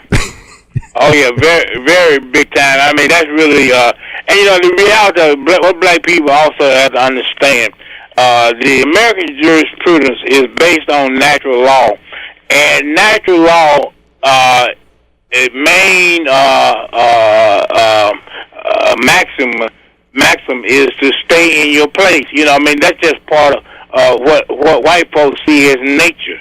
And I was thinking about this the other day. In the back of the home where I grew up in Noonan, Georgia, we had this branch. Water came through the backyard, and a lot of snakes would be flowing down in the branch. And and the thing about it was, and I would go out and pick up these various snakes and just study them. I began to realize all snakes are certainly not poisonous. And some of them certainly have some real value. But the bottom line was there was a lady who lived next door to me who had a lot of cats. And so as long as those snakes stayed in the branch and stayed in their place, they were all right. But as soon as they came out of that branch, they were tramped on, by these cats, who would kill them. And so, it reminded me of the way the jurisprudence system is in this country is where you have to stay in your place. And, and once you get out of your place, this is what results. So you have an Avante Okendo, who some whites saw as not being in his place, being outside of the branch, being outside of the waterway, and therefore eligible to be taken care of. And this is why, I said on the other hand, I made a tremendous investment in interracial violence, because part of interracial violence is the whole notion of we got to stay in our place. I mean, that's what they were saying in Queens in December 1986 with Michael Griffin, when they killed him out there, and the law enforcement personnel, Abrams, Cuomo, and everybody else, we're going to let it go. And my position was, no, we're not going to let this go, because, we can't we shouldn't have a place. And, natural law is not what we should be dealing with here. And so a lot of times what we fail to realize is a lot of things that are happening here are happening because of the philosophy of American jurisprudence, and also the history. And when you don't understand the history and you don't understand the philosophy, you're in deep trouble. You're in real deep trouble. And that's what's happening to a lot of black lawyers who are out here practicing law today. They have never studied the history. They have never studied the philosophy, and they do not understand the psyche of American jurisprudence and how white people really think and the decision that they reach. Brother Attorney Alton Maddox, the scheduled guest for the segment following you was Professor Griff. Okay. And as you and I know, right, he is a nation traveler. This brother is so much on the move that he could be on another interview right now and not able to come to the phone. But he's going to be in Brooklyn next week, Sunday, February 9, and his subject is exposing the demonic influences in today's music you've had him as a guest speaker at the UAM meetings. Talk about the value to our audience of hearing a brother like Professor Griff. Well, one thing, let me say, I'm fortunate to say this. Professor Griff and I will be on stage together, I believe the last Friday in Patterson, New Jersey. And so, obviously a lot of things will come together at that particular time. And, and obviously, I'm one of those persons who have, really rooted for him for some time. And as a matter of fact, the first time when I really got a chance to meet Professor Griff was in the home of Minister Louis Farrakhan, because Professor Griff was there.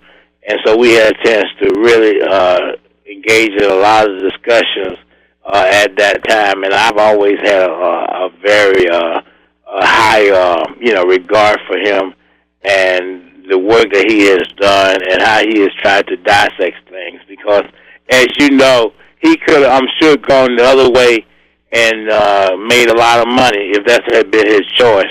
But, because he chose to tell it like it is, obviously there are going to be critics out here, who oppose what he stands for and oppose what he's trying to teach to our community. But I think it's very important wherever he goes for us to be there, because that's the other side. That's the information that we need in order to reach the kind of conclusion that are necessary for us to really survive in this society.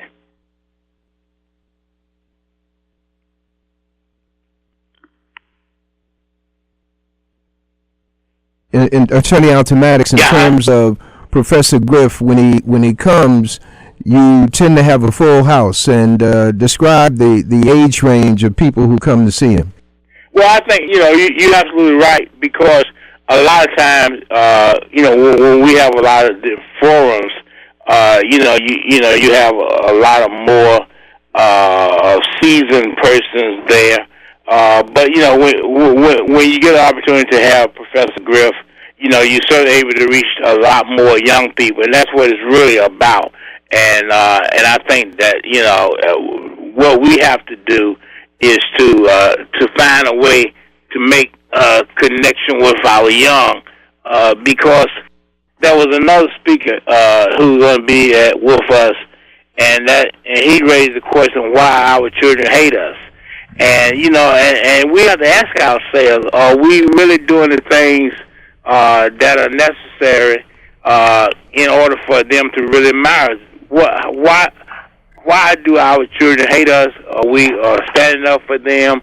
Are we engaging in kind of things that are really important for them and for their survival? Do they feel like it's fair for us to force them to go to school and then not to be there in times of need, where it's necessary for us to make sure that they're well protected? So I think that when you're dealing with Professor Griff, you're certainly dealing with someone who can really cement that relationship between the young and the old. As I said before, we do a tremendous job, but many times, many of the people that are with us are a particular age group, and it takes speakers like Professor Griff and some of the others that we're bringing in now to really bridge that gap. Brother Attorney Automatics, before and as we conclude with you, you can give a greeting to Professor Griff. He's on the other line. Okay. Well, Professor Griff, this is Alton Max. Look, brother, I understand from Jeffrey Dye that you and I will be sharing the same stage in Patterson, New Jersey, on the last Friday in this month, and I look forward to seeing you and certainly wish you the best as we both make necessary presentation for the well-being of our people. Oh, give thanks, good brother. And you as an elder, and not an older, but an elder, in fighting the liberation struggle of our people, and you've been on the front line, and I've taken certain cues from you and your wife, and I really appreciate you, man. And just to let you know, in the eyesight and in the presence of my elders, I'm going to do the best job and give the enemy the best fight I have in me. Attorney, you continue to fight the power. That's all right. Attorney Black Dalton Maddox, God bless you. Thank you for joining us. Okay, thank you. All right. And ladies and gentlemen, the voice that you heard on the other side, Professor Black Griff, and what attracted us is the fact that Brother Simon Templar is bringing him into New York Sunday, February 9th. That's next week. And all of you who are listening to the show, I want you to take this information telephone number down so you can have all the details, and we won't overlook that. Information number 347-496-1022. 347-496-1022. This event takes place in Brooklyn, and that's going to be 570 Fulton Street. It's not going to be difficult to get to. And the information number 347-496-1022. The topic is exposing the demonic influences in today's music. Professor Griff, give us some insight into this demonic thing. What are you talking about? Demonic. Well, what we're talking about the natural vibration that music gives us. The natural way a slow song may make you want to make love to your wife or your mate or your queen. The natural vibration when you hear soothing music, it calms you. The natural vibration and frequency that you get from music has been interrupted by a different kind of frequency. It's been interrupted by a low vibrational frequency that causes you to do things that you would not normally, I know it's a double negative, not normally do. And we need to look into these things and understand the scientific method on how they're pulling this particular thing off. And this is the reason why our good brother Automatic spoke to the question of why our children hate us. You understand what I'm saying? Partly do it because our open enemy has crept in and put a certain frequency in the music that's aiding this on. Okay. Here in studio, it's myself, Brother Leroy, Brother Sin K, and Brother Fahim.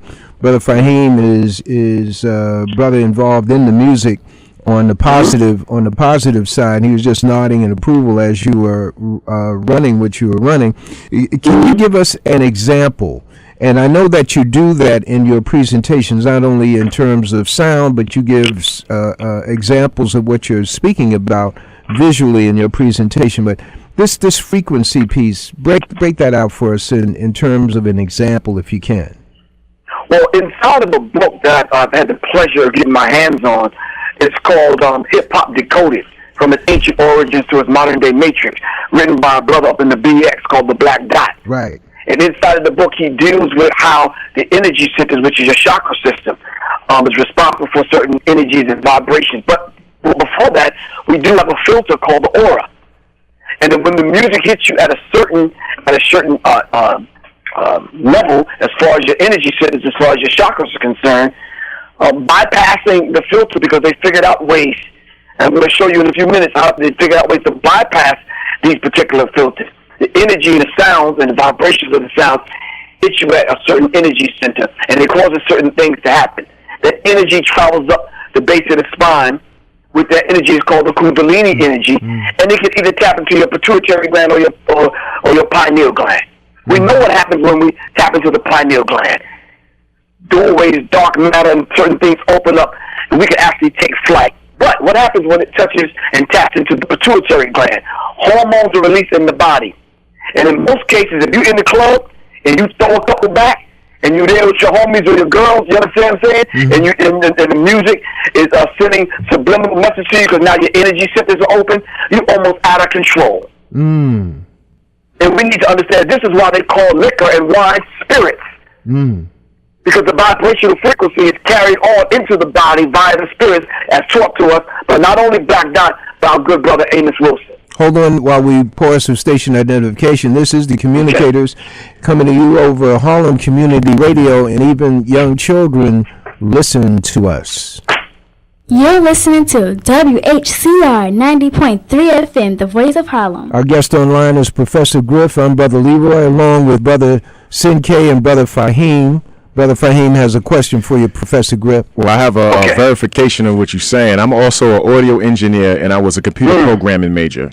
So, two things. The frequency which humans can hear is kind of cut off at the 20K range. There's a company out here that they touted as a security company that you would send your music to. They would encode a dog whistle. They said it's a dog whistle, but it's a digital ID tag that can be listened to that's above the human hearing ability. So it's above 20K. It's in the music. So I do mastering. I'm a mastering engineer as well. So you can insert frequencies and code and patterns in music as you are mastering them that we can't physically hear. But that doesn't mean your body doesn't pick up on it. That's one thing. The other thing is I in some of my spare time I talk to youth offenders, and I'm a hip hop artist. I rhyme, I do all of that. And I tell them that as a computer programmer, when I write a program, I already know its end. My job is to get you to go through a series of doors to reach that end. You don't know the end. But I'm going to give you the choice of the sneakers you're going to wear and the kind of pants you're going to wear. So you think you have choice and you think you're expressing your individuality, but you're trapped in my game. Wow. And you're stuck there, and I know how it's going to end for you. So I'm programming you through the beats. When you look at digital code, zeros and ones, it's like Morse code. Dit, dit, dit, da, da, da, dit, dit, dit. Right. And that's what the music is. That's the beat. The beat is going to open you up to your core, prime, carnal self. And then the lyrics that I'm going to put in there is going to train you some way, somehow. That's how I talk to the young kids. Professor Griff. That's beautiful. Go ahead. No. I was just co-signing. No. But when we talk about young offenders, we have to add the tag on young offenders that's been offended, who's only defending themselves. Right. That's good. We have to say it, and we got to speak that into existence. Yes. Because they're just not offending for the sake of offending. They've been offended, and they're trying to defend themselves. Right. Now, You're Professor Griff, I'm in a different age range than you and Brother Fahim, and I look at and I'm putting this for your response. I'm looking at the music called hip hop music. I'm looking at it as music that was co-opted in terms of the lyrics, that the beats and whatnot, not discounting what you and Brother Fahim are saying. This is me from a observer standpoint, that the beats and whatnot were there, created by brothers up in the Bronx, wherever, and the enemy, through contracts and whatnot and maneuvering, has basically dictated negative lyrics for the music that we have created. Your response? I have two issues with that. Go ahead. One, this is not our language. And you cannot separate the music from the lyrics. I don't care how you, and the brother, he's a mastering engineer, he'll tell you. You can't separate the two. There's a vibratory frequency that comes with just the words. You follow me? So every word that we speak, every thought that we have has a frequency to it. Study brain fingerprinting, a new technology that the FBI is using now to convict a lot of our brothers to keep them in prison. Study the movie The Minority Report, when they had a pre-crime unit. They were arresting you before you even committed the crime. So we have to understand these things. This is very, very real. There's a frequency. Listen, when you take the tribal beats that we listen to, and you put the European word over the tribal beat, it poses a problem. The brain can't figure it out. Tribal beat, it got me on the dance floor, but now it's telling me to kill my homie? Or rape a chick, or smoke this, or steal that? No. It's a conflict. And we're having a problem because we're taking in the spirits, we're having a good time. It's supposed to be our culture. Our God, our cultural God is let down. And now we're getting fed these images and this music on a subliminal level, and it's hard to fight it, good brother. Okay. Take us back to the fabricated West Coast, East Coast war. Manufactured beef. Exactly. And what did that mean to their being able to further their control in the music or gain control? Once they've established a foothold behind enemy lines, so to speak, once they've regained control of certain artists, once they've gained control after they kind of moved Master P on, because according to them, believe it or not, according to them, Master P was the only hip-hop mogul. Everyone else was bought and paid for. Puffy didn't own Bad Boy. He didn't even own the name. And we could do that research and look into and just pull the curtain back a little. We could see these things.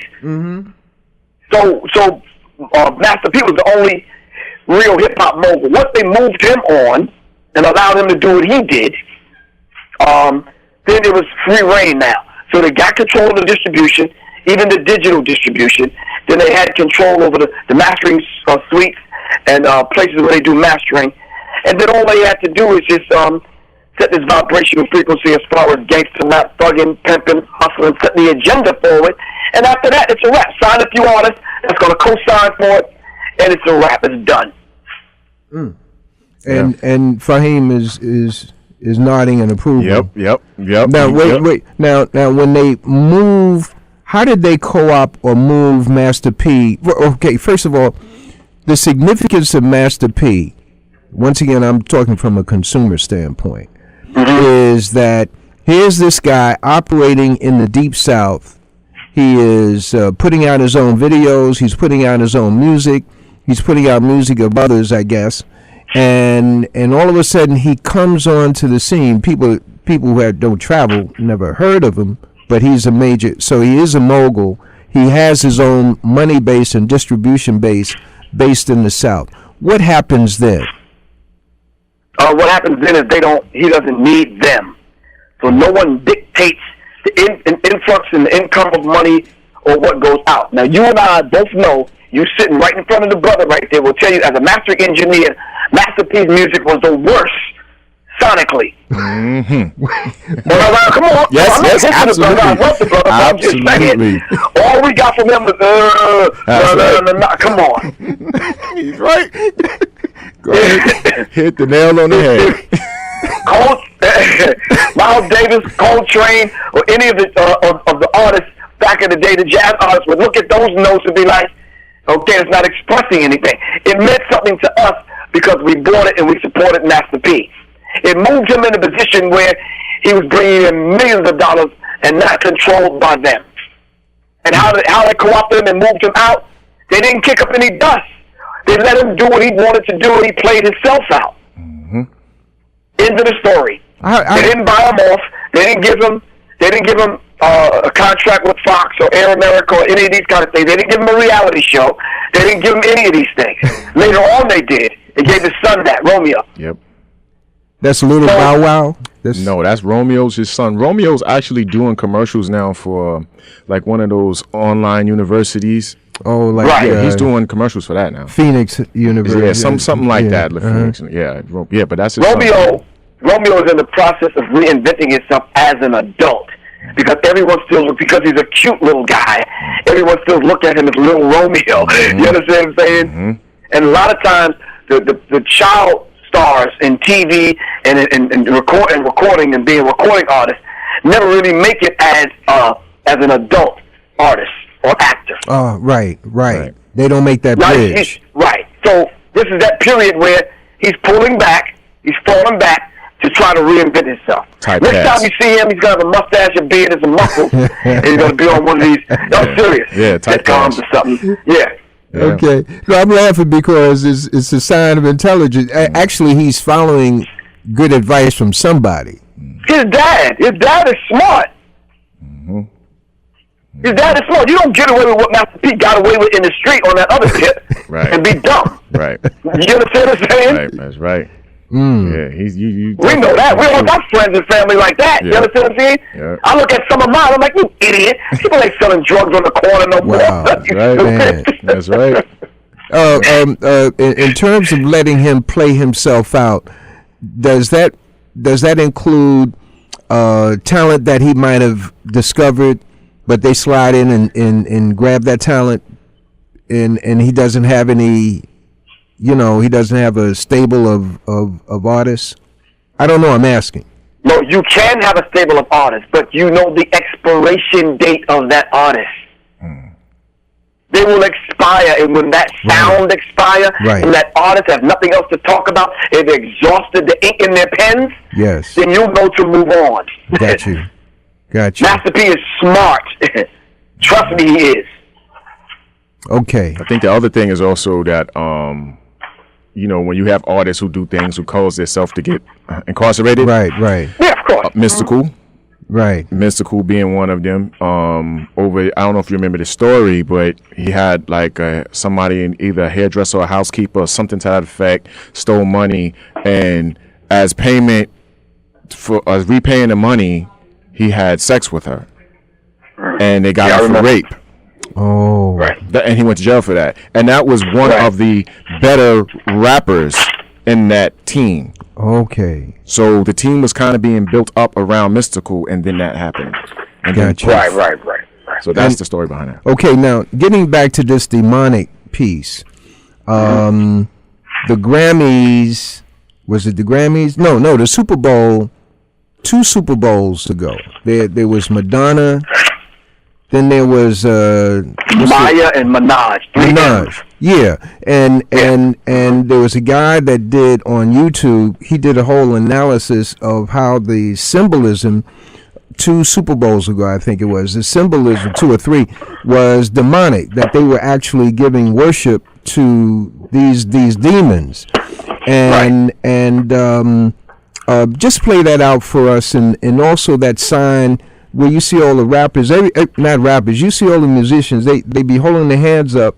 And it's something like when you anyway, you just play that out for us. Diagram what goes on at the Super Bowl, tended to go on at the Super Bowl and at the Grammys and at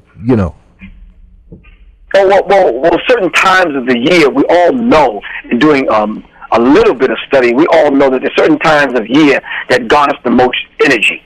For example, 60 days from now, roughly 50-something days from now, 3/22, March 22nd, in and around that weekend, large amounts of blood has to be spilled. Large amounts of energy.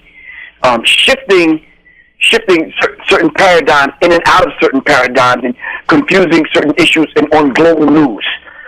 These things happen to confuse the people, to disorientate the people. And we have to understand that.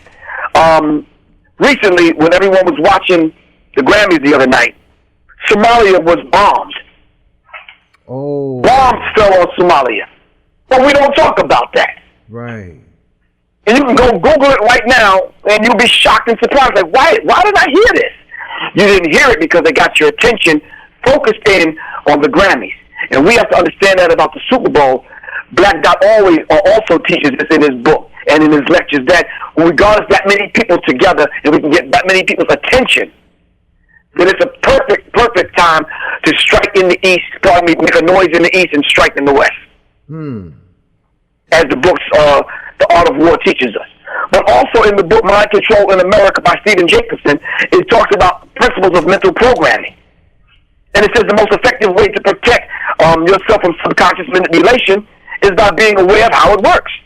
The techniques that is used to enslave the mind are the same to free it. Right. And we need to understand that to a larger degree because we're highly melanated people. Okay, so what does that we have a lot. We're in tune with psychic energy and psychic abilities. Okay. Is what I'm trying to say without trying to sound super intelligent. Well, the thing is, you don't have the opportunity to listen to this show, but this is what we promote whenever we can. Have a guest on talking about the powers that black people have, but they don't realize they have. Right. But that they do have, that's manifested every day in their life. And that psychic piece is something that the enemy has told us is demonic in order to get us away from our strength. So when we have a little baby or a child within our family who can vision, who can see, we think that they're possessed by the devil.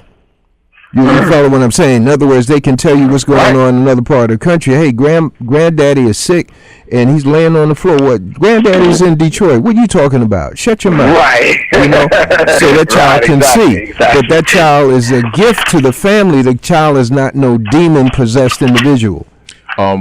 Speaking on a demonic influence or practice, I can't tell you the name of the gentleman, but he was in charge of music in Atlantic, the Atlantic Group, and he wrote an article about the mastering, the secrets behind mastering. So I read this kind of stuff, and he was talking about the times when we had the magnetic tape, the reel-to-reel tape, and he said when we finished the reel-to-reel tape, when the person finished the music, they didn't automatically take it off somewhere and run it off. It took months. It took almost 9 months to render the master ready for duplication. And he said, and the reason why is he said these executive offices had altars in a secret room that they would put the magnetic tape in, and they would get witches and warlocks to cast demons into the master. Wow. And it took them 9 months to do it. So they cast the demons into the master, and by you listening to the music that's produced, and they said the process is to not just cast demons into the master, but make sure those demons are attached to every medium that comes out of that master, CDs, anything that the music, because now they're attached to the music. So when you listen to it and you feel something, how you were talking about your chakras and different things being affected, that is that demon's energy affecting you. Because they're attached to the master, and he mentioned Cosby, Stills, and Nash, and he mentioned these other people in famous names in the industry who said he asked them because he stepped away from the industry and came back a few years later, and he says, "Do you still have 7 witches cast the spells and X amount of warlocks?" And he goes, "We don't really do that no more because now the artists are the witches, the warlocks." In other words, the artists have look for those. They look for the witches and the warlocks as artists to come in. Before they didn't have to be, because they took this master and they had X amount of people cast the spells into the master.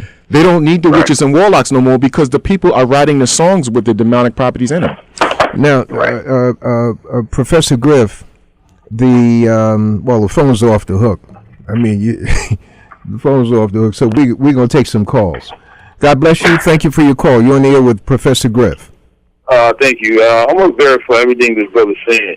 Y'all need to get a copy of that movie, Josie and the Pussycats. When it came out in 2001, they would talk about this, where they would put subliminal messages in the music to get the kids to buy everything that they wanted.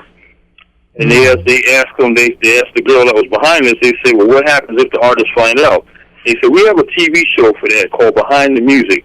For all the artists that find out that die from drug overdoses and this, we put them on that show as an example for them betraying us. Wait. This is Josie and the Pussycats. And the Pussycats. Spell Josie. In 2001, it starred Rosario Dawson. Josie, like the cartoon Josie and the Pussycats. We used to watch the live version of that with the real people in it.